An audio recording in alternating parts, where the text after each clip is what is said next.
Cek cek cek cek cek cek. Halo sobat nih, kita gas lagi dah Shelang. Yuk langsung aja gas. Mereview sedikit dari part sebelumnya. Saat ini Kutuhua dia bersama dengan 2000 pasukan elit yang telah disiapkan oleh Shelang. Dan dengan 2000 pasukan elit inilah di sini Kutuhua dia pun yakin kalau dia bakal memenangkan acara perburuan yang akan diadakan 3 bulan lagi. Sedangkan di sudut lainnya saat ini utusan dari kerajaan Chu dia pun datang menemui Kaisar Hu, dan di sini dia mencoba untuk dapat melakukan sebuah negosiasi dengan kerajaan Hu untuk dapat menekan kerajaan Yue, dan dia juga melewati bekas-bekas pertempuran yang dilakukan oleh Yue dan juga Chu beberapa waktu lalu.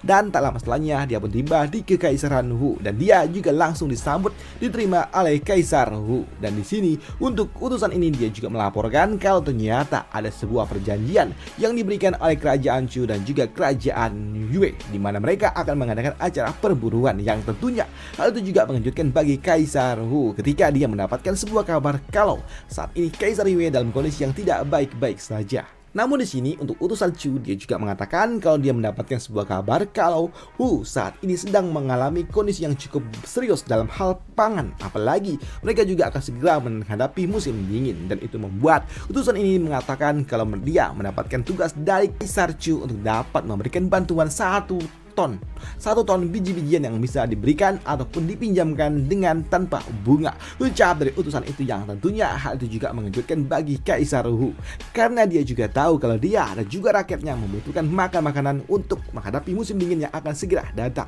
Dan mendengar ada sebuah tawaran tentunya membuat para penasehat dari Kaisar Hu dia terlihat sangat-sangat antusias. Namun mendengar itu juga membuat Kaisar Hu tentunya dia senang dan dia siap untuk dapat menulis sebuah surat yang merupakan sebuah ucapan untuk Kaisar Chu yang telah membantu baik hati kepada kekaisaran miliknya. Namun ketika dia akan menulis di sini, utusan ini dia pun mengatakan kalau hadiah ini adalah hadiah yang diberikan oleh Kaisar Chu secara terhormat, karena ini semua tanpa bunga. Hanya saja Kaisar Chu dia memiliki sebuah permintaan yang kecil, di mana dia mendapatkan sebuah kabar kalau sebelumnya Yue dan juga Hu menandatangani sebuah perjanjian aliansi. Jadi dia meminta kepada Kaisar Hu untuk membatalkan perjanjian aliansi itu. Ucap dari utusan ini yang tentunya itu juga membuat Kaisar Hu dia mengatakan kalau tidak ada sebuah perjanjian aliansi yang dilakukan oleh Yue dan juga Hu. Hanya saja itu adalah sebuah surat gencatan senjata, perjanjian gencatan senjata, ucap dari Kaisar Hu. Dan karena memang Kaisar Chu meminta kalau mereka Wu dan juga Yue harus memutuskan aliansi ataupun membatalkan gencatan senjata, membuat Kaisar Wu dia pun mengatakan kalau dia harus membahas ini dulu dengan para menteri-menterinya. Dia nggak bisa langsung memutuskan begitu saja. Dan setelahnya utusan pun pergi. Dan setelah utusan pergi di sini para penasehat langsung mereka semua berlutut di hadapan Kaisar dan meminta kepada Kaisar untuk menerima bantuan yang diberikan oleh kerajaan Chu yang tentunya hal itu juga membuat Kaisar dia pun sedikit kesal dengan apa yang coba dilakukan oleh orang-orang tua ini. Dan sekarang pergilah dulu, ucap dari Kaisar. Dan setelah para penasehat ini pergi di sini Kaisar dia terlihat sangat-sangat marah dengan para orang-orang tua itu. Bagaimana mungkin dia harus membatalkan gencatan senjata yang telah dilakukan olehnya dengan Kaisar Yue, dan jika gencatan itu dicabut tentunya akan terjadi perang lagi. Jadi dia nggak mau hal itu sampai terjadi lagi, dan tentunya hal itu membuat Kaisar dia sangat-sangat marah dengan para orang-orang tua itu yang benar-benar tidak tahu diri. Mereka ingin mengamankan makanan untuk rakyat tapi mengorbankan pasukan, dan itu adalah sesuatu yang tidak masuk akal, ucap dari Kaisar. Dan hal itu pun juga tidak dibantah oleh jenderal besar miliknya.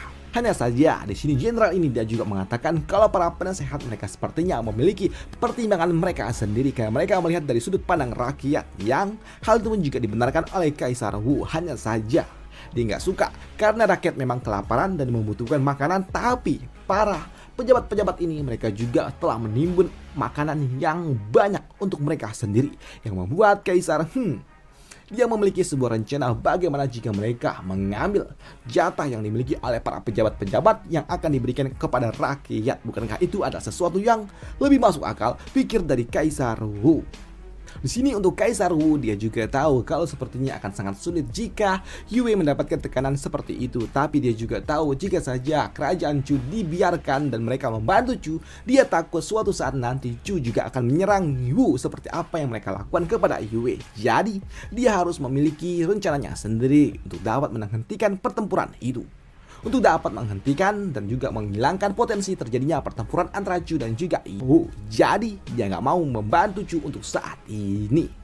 Walaupun dia juga tahu kalau saat ini Yue benar-benar ada di ujung tanduk jika memang mereka melakukan sebuah serangan yang sama seperti apa yang akan dilakukan oleh kerajaan Chu. Dan jika Yue dia ditekan dari utara dan juga selatan, tentunya Yue benar-benar akan chaos. Tapi di sini dia juga bertaruh di dalam acara perburuan itu, sepertinya Yue akan memenangkan itu semua. Ucap dari Kaisar Wu yang tentunya hal itu gak mungkin dapat diterima oleh jenderalnya.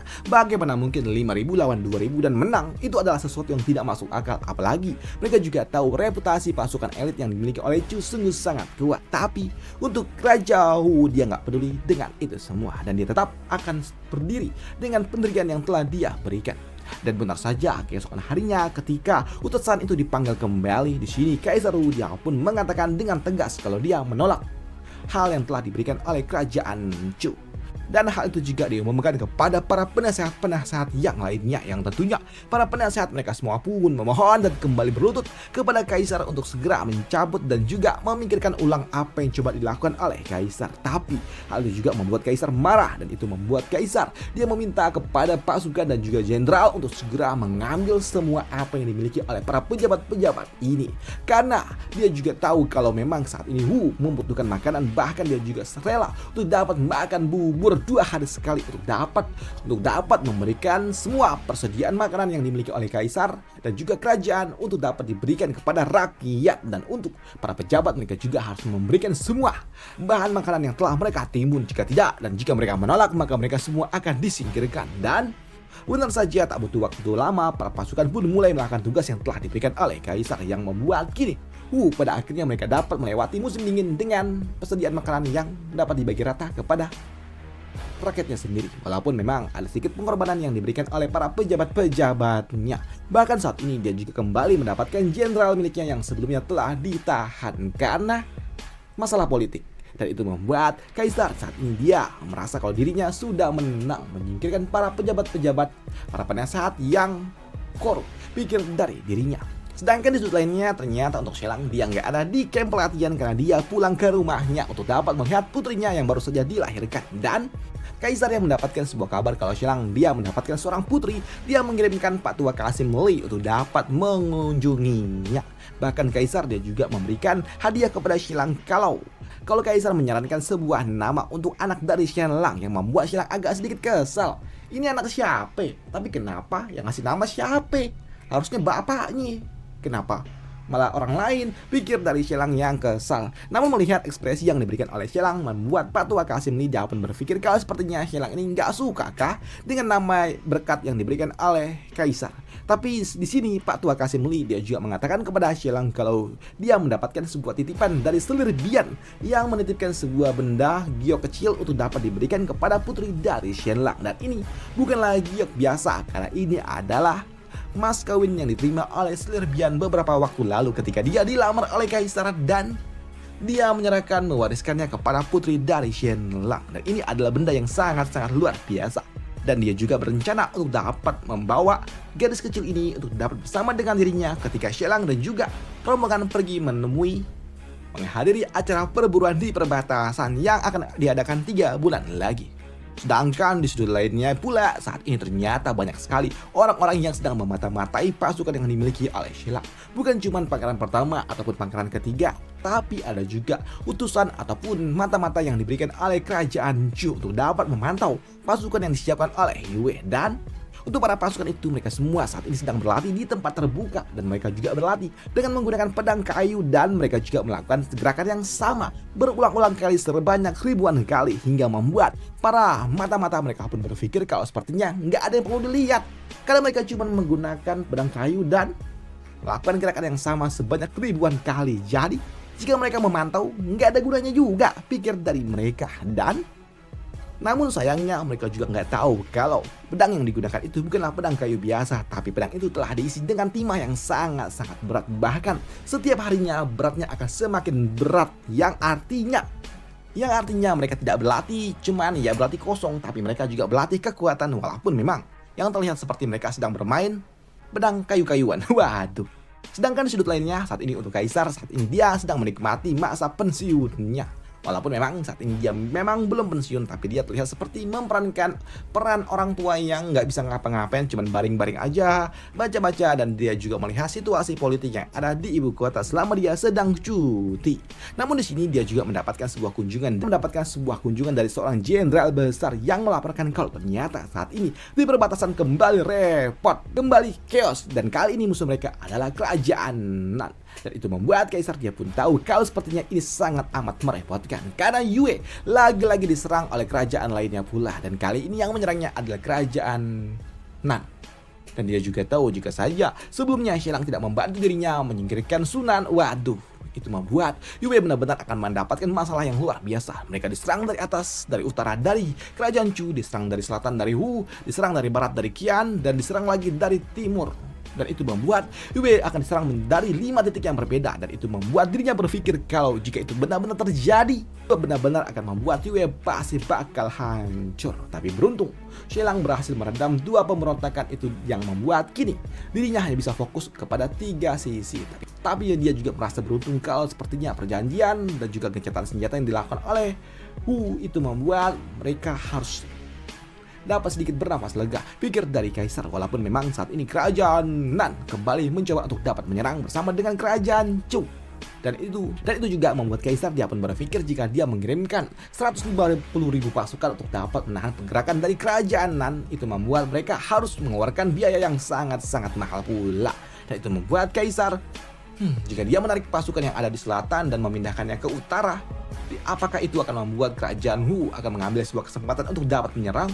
Pikir dari Kaisar. Dan ketika dia bertanya kepada jenderalnya, membuat jenderal ini tidak mengatakan mungkin saja tidak untuk saat ini. Tapi ketika pecah perang besar di utara, tentunya pasukan musuh kerajaan Wu akan memanfaatkan itu semua untuk dapat menyerang Yue dari selatan, yang membuat Kaisar pun tahu kalau sepertinya memang sangat merepotkan memiliki musuh yang berbatasan langsung, pikir dari Kaisar. Dan untuk Kaisar dia juga meminta kepada Patua Qasim Li untuk melihat isi brankas dan juga melihat modal berapa yang bisa mereka berikan untuk dapat menggerakkan 80.000 pasukan ke utara. Dan ketika dia melihat kalau ternyata mereka membutuhkan setidaknya 500.000 koin emas, membuat Kaisar dia kesal karena itu sangat-sangat mahal, apalagi saat ini mereka nggak punya pembendaharaan, nggak punya uang. Dan itu membuat Kaisar, aduh, ini sangat amat merepotkan. Apalagi saat ini Kaisar dia pun kembali mendapatkan sebuah kunjungan dari Putri Ningji, yang membuat Kaisar dia meminta kepada Pak Tua Jenderal untuk pergi dulu dan membiarkan adiknya yang datang. Dan benar saja tak lama setelahnya Putri Ningji dia pun datang. Dan ketika Putri Ningji datang, membuat Kaisar dia pun bertanya berapa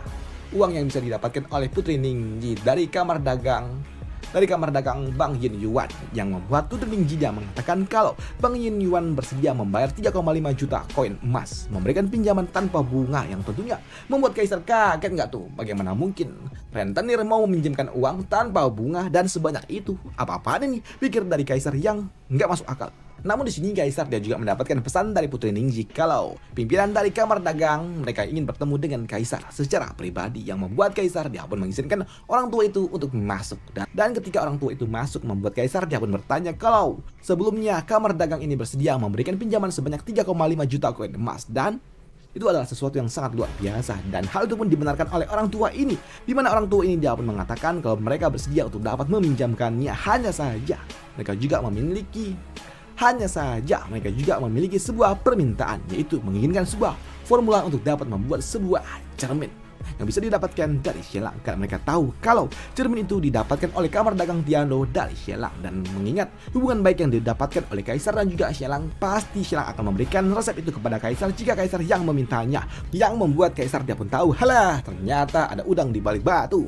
Menyebalkan. Dan Kaisar pun meminta kepada orang tua itu untuk pergi dulu, nanti aja kita bahas itu lagi, ucap dari Kaisar. Dan setelah orang tua itu pergi, di sini Kaisar dia sangat-sangat marah dengan orang tua itu yang memang bangke. Dia memandang rendah diriku kah, ucap dari Kaisar yang kesal. Dan setelah orang tua itu pergi, di sini Kaisar dia pun sangat-sangat marah dan dia langsung berdiri. Padahal sebelumnya Kaisar dia berpura-pura menjadi orang lemah dan gak bisa ngapa-ngapain. Tapi nyatanya saat ini Kaisar udah bisa berdiri, bahkan lari pun bisa. Dan dia meminta kepada Pak Tua Qasim Li untuk segera mengirimkan 50.000 pasukan untuk dapat menghentikan pergerakan yang diberikan oleh kerajaan Nan. Dan itu membuat Kaisar dia sangat-sangat kesal dengan ini semua. Dan dia juga berharap Xielang dan juga Pangeran kelima mereka sukses dalam menjalankan tugas mereka untuk dapat menghentikan pertempuran dengan kerajaan Zhou, pikir dari Kaisar. Sedangkan di sudut lainnya saat ini untuk pasukan yang telah disiapkan oleh Shelang, mereka semua berlatih dengan sangat-sangat luar biasa. Walaupun memang mereka tidak dibayar dan tidak mengeluarkan uang Shelang untuk dapat menggaji mereka, tapi makan mereka sangat banyak. Bahkan biaya makan mereka ini cukup mengerikan dan lebih daripada biaya gaji dari para pasukan reguler ataupun pasukan elit biasa. Dan selama 3 bulan berlatih ternyata Shelang membayar sebanyak 200.000 koin emas pada pasukan elit miliknya. Dan setelahnya 3 bulan kemudian pada akhirnya di sini Shelang dan juga Kutuwa mereka pun siap untuk dapat mengadakan acara perburuan itu. Tapi karena memang di acara perburuan hanya akan mengizinkan 2.000 pasukan doang dan mereka memiliki 2.300, tentunya akan ada 300 orang yang akan diseleksi dulu, di mana 300-nya tidak akan ikut di dalam pertempuran. Dan untuk dapat menseleksinya mereka harus menghancurkan batu besar yang ada di depan mereka. Namun semuanya dapat melakukannya. Mereka semua jago nih, pikir dari Kutuwa yang membuat Shelang. Dia pun meminta kepada Kutuwa untuk dapat melakukan ujian tesnya dengan menggunakan zirahnya langsung aja tes drive. Dan benar saja kini dengan menggunakan zirah mereka pun mencoba untuk dapat berlatih. Dan dengan latihan menggunakan zirah ternyata mereka sangat-sangat kuat. Bahkan mereka juga dapat menembus zirah tebal yang telah disiapkan oleh Shelang. Padahal zirah ini bukanlah zirah kaleng-kaleng, karena ini adalah zirah khusus yang telah disiapkan oleh Shelang. Dan itu membuat Kutuwa dia pun yakin kalau mereka pasti akan menang besar, pikir dari Kutuwa. Dan keesokan harinya di sini ternyata Kaisar dia pun kembali mendapatkan kunjungan, dan kali ini yang datang adalah Putra Mahkota. Mana Putra Mahkota dia mendapatkan sebuah kabar kalau Kaisar akan mengikuti acara perburuan walaupun kondisinya enggak baik-baik saja. Di sini Putra Mahkota dia pun khawatir dengan kondisi dari Kaisar, tapi untuk Kaisar dia mengatakan kalau dia kondisinya sehat, jadi nggak perlu khawatir dengan dirinya. Dan dia meminta kepada Patwa Qasimli untuk segera datang dan menggendongnya. Dan benar saja Kaisar pun digendong dong sama Patwa Qasimli untuk dapat naik ke kereta kuda. Dan benar saja tak butuh waktu lama, kini Kaisar dan juga rombongan mereka pun pergi menuju area perbatasan. Dan Kaisar juga dikawal dengan 5.000 pasukan miliknya. Dan setibanya mereka di luar dari gerbang ibu kota, mereka juga telah ditunggu oleh Pangeran kelima. Dan di sini Pangeran kelima pun meminta kepada Kaisar untuk dapat pergi bersama dengan mereka. Namun ketika Pangeran kelima meminta kepada Kaisar apakah Kaisar ingin mengajak dulu pasukan yang akan dibawa oleh Shelang, dan tidak perlu sambut dari Kaisar, dan udah aja langsung aja ucap dari Kaisar. Namun melihat 2.000 pasukan yang telah disiapkan oleh Shelang membuat para penasehat mereka pun tahu kalau sepertinya ini pasti akan kalah telak, pikir dari orang-orang ini. Dan mereka pun kesal dengan ini semua. Apalagi ketika Pangeran kelima meminta kepada seluruh pasukannya untuk segera bergerak naik kereta kuda, tentunya membuat orang-orang yang ada di luar sana semakin kesal. Mereka pun kesal kenapa pasukan itu malah naik kuda, kenapa mereka nggak berlari seperti pasukan yang pada umumnya, ucap dari orang-orang itu yang kesal. Tapi karena memang mereka semua telah disiapkan dan naik kereta kuda, ya udah semuanya naik kuda. Dan mereka pun kini mulai meninggalkan ibu kota, dan Kaisar lah yang memimpin ini semua, di mana Kaisar dia pun berharap kepada Shelang untuk tidak mengecewakannya kali ini. Walaupun memang selama ini Shelang nggak pernah mengecewakan Kaisar. Waduh. Dan di dalam acara perburuannya mungkin akan dibahas di part lanjutannya aja ya coy, karena memang udah mentok sama Raunya cuy. Mungkin sekitar 2 atau 3 minggu lagi. Waduh. Ya ini Shelang udah mentok ya. Dan itu aja untuk part kali ini, dan sampai jumpa di part lanjutannya untuk Shelang. Bye, thank you.